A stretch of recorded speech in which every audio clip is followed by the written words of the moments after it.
अहम सवाल अब खड़े होते हैं इस फैसले पर। तो क्या आरक्षण पर बिहार में लोगों को ठगा गया? राजनीतिक तौर पर आपको पता था अदालत में जाएंगे, चांसेस यही हैं कि इसको पलट दिया जाएगा, लेकिन फिर भी आपने जनता को ये चुनाव से पहले एक झुनझुने की तरह पकड़ा दिया। बिहार सरकार अब आरक्षण पर क्या करेगी? आगे की पहल क्या होगी? पक्ष विपक्ष अगर साथ है तो फिर भी मुश्किलें क्यों आ रही हैं? कैसे 65% आरक्षण दे पाएगी बिहार की सरकार? इस पर भी चर्चा करनी जरूरी है। आरक्षण पर कहां चूक हुई बिहार सरकार से, यह भी बात करेंगे। हमारे साथ अंजुम आरा जी भी जुड़ रही हैं, प्रवक्ता हैं जेडीयू की। बहुत बहुत शुक्रिया आप सभी का हमारे साथ जुड़ने के लिए। मैं सबसे पहले शुरुआत आपसे ही करता हूं अंजुम आरा जी। जब ये लागू किया गया था तब आप आरजेडी के साथ सरकार में थे, अब जब ये हटाया गया है आप भारतीय जनता पार्टी के साथ सरकार में हैं, तो क्या जनता ये ना मान ले कि सिर्फ सरकार में रहने के लिए ये सब एक झुंझुना पकड़ा दिया जाता है? क्योंकि आपको भी पता था, सरकार को भी पता था कि अगर कोर्ट में जाएगा तो ये मामला इसी तरीके से गिर सकता है। अब आगे की इस पर क्या पहल होगी?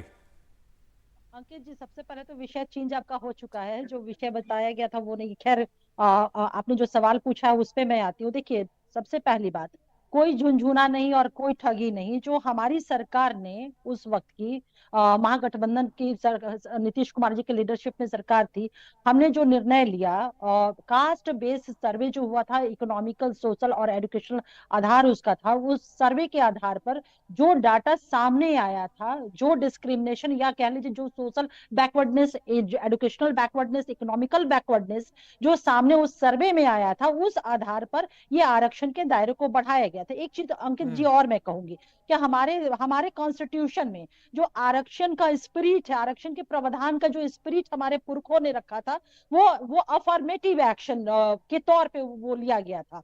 तो जब हम लोगों ने बिहार में कास्ट बेस्ड सर्वे कराया और सर्वे के आधार पे जो डाटा हमारे पास आए, वो एक लंबा था, जो हमारी अपेक्षा से भी ज्यादा वो बैकवर्डनेस वो सामने आया था। और उस आधार पे मैडम वो तो समझ में आया, वो किस आधार पर हुआ सदन था, में लेकिन ये तो आपको कानून के जानकारों ने, सरकार के पास भी बहुत सारे कानून के जानकार होते हैं, आपका पूरा लॉ डिपार्टमेंट होता है।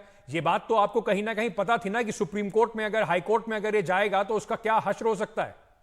अंकित जी, इसके पूर्व भी आपने देखा होगा, जब रिजर्वेशन की बातें आई थी, ऑनरेबल हाई कोर्ट के ऑर्डर, जो जजमेंट हुए थे, वर्डिक्ट हुए थे, उस वर्डिक्ट से हम लोग एग्रीव्ड थे। और हम लोग ऑनरेबल सुप्रीम कोर्ट में जब गए थे तो वो चीजें स्टैंड की थी। तो हम लोग को पूरा विश्वास है कि हमारी गवर्नमेंट नीतीश कुमार जी के लीडरशिप में जो जो भी निर्णय होता है, इन अकॉर्डेंस विथ लॉ और लीगल प्रोविजन और कॉन्स्टिट्यूशनल प्रोविजन के आधार पे ही लेते हैं। और सबसे पहली बात की जो वर्डिक्ट आए हैं अंकित जी, अभी हम जी लोगों ने ऑनरेबल हाई कोर्ट के उस ऑर्डर को, उस जजमेंट के थ्रू, अभी पेपर के थ्रू हम लोग नहीं हो पाए हैं।